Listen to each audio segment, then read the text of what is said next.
छत्तीसगढ़ के बस्तर संभाग में एक पत्रकार और उसके परिवार पर दर्ज आपराधिक मामले को लेकर विवाद गहरा गया है। दंतेवाड़ा जिले के गीदम थाने में पत्रकार रौनक शिवहरे और उनके परिवार के खिलाफ ST/SC एक्ट समेत गंभीर धाराओं में केस दर्ज किए जाने के बाद बस्तर के पत्रकारों में नाराजगी है। इस मामले को लेकर पत्रकारों ने मौन धरना देकर न्यायिक जांच की मांग की है। घटना का एक CCTV भी सामने आया है।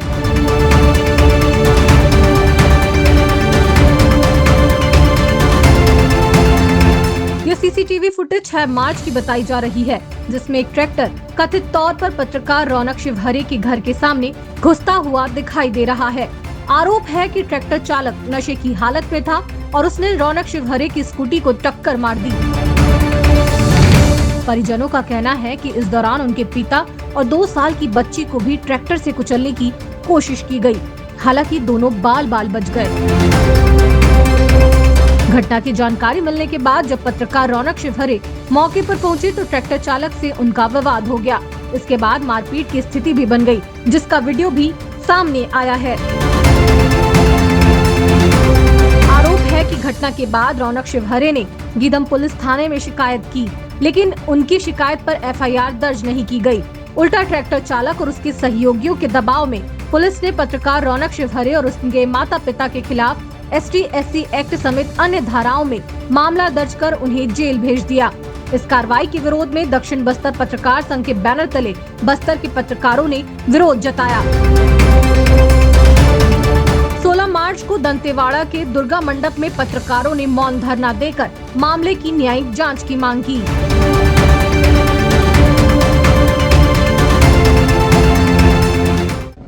हमारे पत्रकार साथी रौनक जो शिवहरे हैं उनके ऊपर जो मामला हुआ है, जिस प्रकार से झूठा मामला बनाया गया पूरा मामला, और साफ CCTV के जो फुटेज है उसमें भी आप देख सकते हैं कि किस प्रकार से ट्रैक्टर जो चालक है वो उनके पिताजी और बिटिया की गाड़ी पे, मतलब बेटी, उनकी छोटी बेटी साथ में थी और गाड़ी चढ़ाया उनके ऊपर। चढ़ाने के बाद एक तरफा कार्रवाई करते हुए पुलिस ने एट्रोसिटी एक्ट लगाया, जबकि सिर्फ जो वीडियो बनाया उसके बिहाफ पे, उसके बयान पे एट्रोसिटी एक्ट बन गया। जबकि सुप्रीम कोर्ट का साफ गाइडलाइंस है कि एट्रोसिटी एक्ट के लिए 2 जनरल और एक व्यक्ति, 3 लोगों की गवाही होना जरूरी होती है। और जिस प्रकार से हाफ मर्डर केस लगाया गया, 307 का जो कन्वर्टेड धारा है वो लगाई गई है, और जबकि दूसरे ही दिन उसकी मेडिकल जांच में यह पाया गया कि वो नॉर्मल है, उसको डिस्चार्ज कर जाता है। जिस प्रकार से 323 कायम होना चाहिए था, वहाँ पे 307 लगा के हाफ मर्डर केस उसके ऊपर लगाया गया और उसको जेल भेज दिया गया। उसके बाद अब उनकी माता पिता को जेल भेजने के लिए कुछ लोग द्वारा घेराव किया जा रहा है, दबाव बनाया जा रहा है, और ये पूरा काम पुलिस दबाव पे की। अगर इस प्रकार से दबाव पे ही पुलिस काम करेगी तो इस क्षेत्र में काफ़ी दिक्कतें आएंगी, क्योंकि जिस प्रकार से पत्रकार यहाँ पे अंदरूनी क्षेत्र में उन आदिवासियों के, उन जल जंगल जमीन के उन क्षेत्रों में उनकी लड़ाई लड़ते हैं और शुरू से लड़ते आ रहे हैं, और हमेशा निशाना रहे वो नक्सलियों के, प्रशासन के, सरकार की, और उसके बाद भी अगर उन पत्रकारों के साथ गलत हो रहा है तो ये सरासर गलत है। और इसके लिए हम लोग ऊपर तक लड़ाई लड़ेंगे, जितनी लड़ाई होगी वो लड़ेंगे। और यहाँ तक कि जो श्रमजीवी पत्रकार संघ है छत्तीसगढ़, उनसे भी हमारी बात हुई है, तो वो भी पूरे प्रदेश स्तर पे लड़ने की तैयारी में जुट जाएंगे। घटना है एक ट्रैक्टर चालक जो कि लापरवाहीपूर्ण तरीके से, अनियमित रूप से रौनक शिवहरे जो कि पत्रकार गिदम में रहते हैं, उनके पिता और उनकी बेटी पुत्री के ऊपर ट्रैक्टर चलाने का प्रयास किया। इस मामले को लेके रौनक शिवहरे के द्वारा भी मारपीट की गई है, जो कि त्वरित घटना है। इस मामले को लेकर रौनक शिवहरे के खिलाफ भी FIR दर्ज हुआ है और उस FIR के तहत वो जेल में है। अब हम उनके खिलाफ जो FIR हुआ है, उस FIR में जो धारा है, उन धाराओं के खिलाफ एक आंदोलन कर रहे हैं। और सबसे बड़ी बात है कि रौनक शिवहरे को तो जेल हो गई, लेकिन अब कुछ एक विशेष चुनिंदा संगठनों के द्वारा ये निर्णय लिया गया है कि 5 दिन के अंदर उनके माता पिता का भी गिरफ्तार किया जाए, जिसका कुछ जो विरोध करते हैं। एक पूरे मामले में जिस प्रकार से ST/SC एक्ट लगा है, इसका पूरा विरोध करते हैं, क्योंकि ये मामला जो है जातिगत गाली गलौज का नहीं मामला, ये एक जो है न्याय अन्याय की मामला है कि कोई एक घटना घटी, उस घटना के परिस्वरूप रौनक ने प्रतिक्रिया दिया और प्रतिक्रिया के बाद इस प्रकार की घटना को जाए। पूरे बस्तर संभाग में इन दिनों जितने पत्रकार हैं, पूरे बस्तर के पत्रकार अंदरूनी इलाकों में लगभग 80% पत्रकार जंगलों में काम करते हैं, जल जंगल जमीन की बात करते हैं। लेकिन आज अचानक न्याय अन्याय के खिलाफ मामला को न हटा के आदिवासी गैर आदिवासी वाला मामला उठा दिया गया, जो कि काफ़ी चिंताजनक बात है। और इस बात को लेके हम सामाजिक संगठन से भी बात की, संघीय संगठन से भी बात की, सर्व आदिवासी संगठन से भी बात की है, उन्होंने भी अपना चिंता जाहिर किया। लेकिन हमारा दायित्व यह है कि जिस प्रकार से रौनक सिंघारे की गिरफ्तारी के बाद उनके माता पिता के भी गिरफ्तारी की बात किया जा रहा है, जिसका हम पूरी तरीके से विरोध करते और करते आएंगे। मान लीजिए सरकार ने अगर ये सारी बातें संभाग में सातों जिले में पत्रकार संगठनों के द्वारा मुख्यमंत्री के नाम से ज्ञापन सौंपा गया है, रायपुर प्रेस क्लब के द्वारा भी ज्ञापन सौंपा गया है। न्यायिक जांच की मांग हमारी नहीं मानी गई तो आगे मामला बढ़ेगा। आगे हम इसको प्रदेश स्तरीय मामला बढ़ाएंगे, संभाग स्तरीय तो है ही, इसके बाद प्रदेश स्तरीय इस मामले को उठाएंगे और आगे सभी साथी निर्णय करेंगे कि किस प्रकार से कठोर से कठोर रूप से इस मामले के खिलाफ अपनी आवाज़ उठा सकें। आज हम बहुत ही कठिन परिस्थिति में दंतेवाड़ा जिला कार्यालय में आकर के कलेक्टर को ज्ञापन देने पहुंचे थे। घटना 6 मार्च की है और आज 16 मार्च है, 10 दिन बीत गए हैं। इन 10 दिनों में ऐसा बहुत कुछ हो गया जिससे पूरा पत्रकार जगत उद्वेलित है, चिंतित है, परेशान है।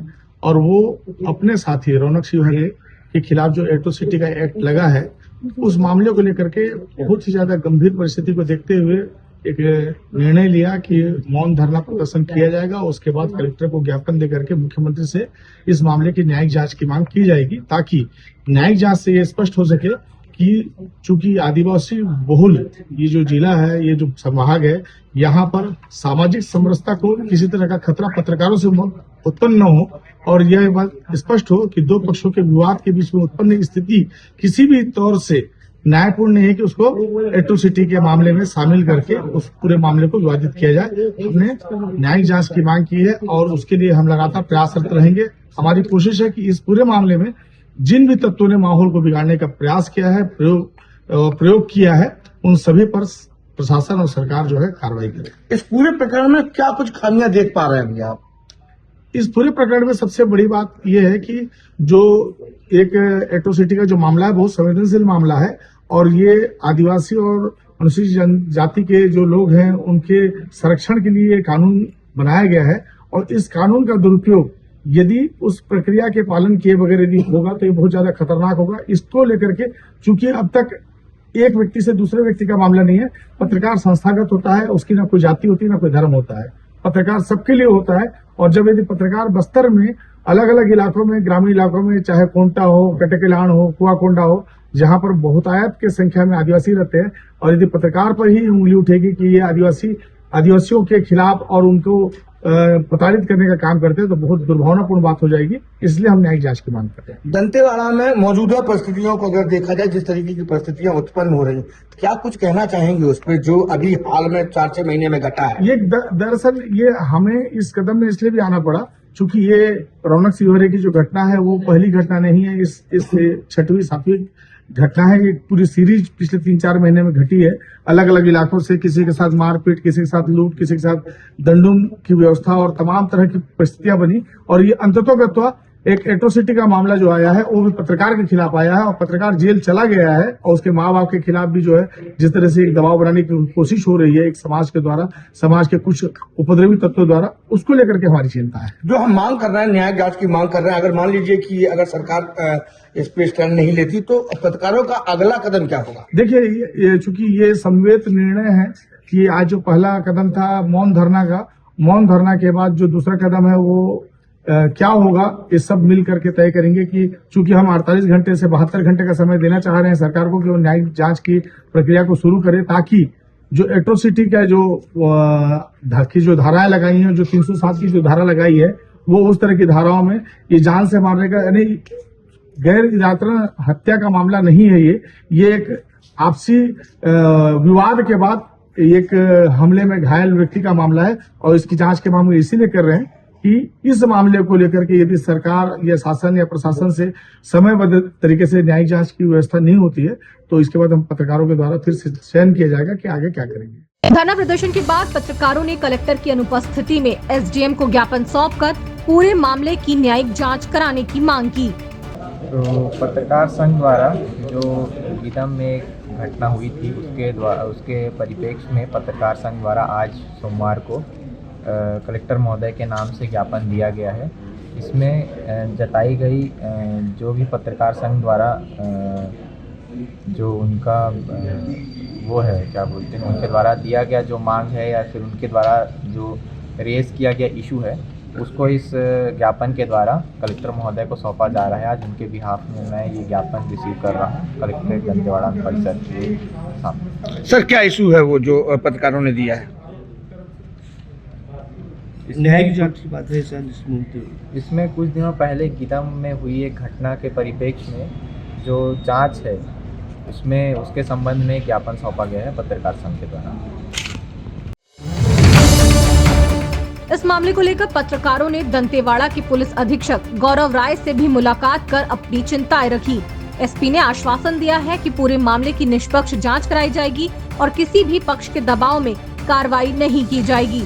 फिलहाल इस पूरे मामले को लेकर बस्तर के पत्रकारों में नाराजगी बनी हुई है और वे निष्पक्ष जांच की मांग पर अड़े हुए हैं। अब देखना होगा कि जांच के बाद उस मामले में क्या नए तथ्य सामने आते हैं और क्या पीड़ित पत्रकार पर ही एफआईआर होने के बाद आगे क्या कार्रवाई होती है। द लेंस के लिए बप्पी राय की रिपोर्ट।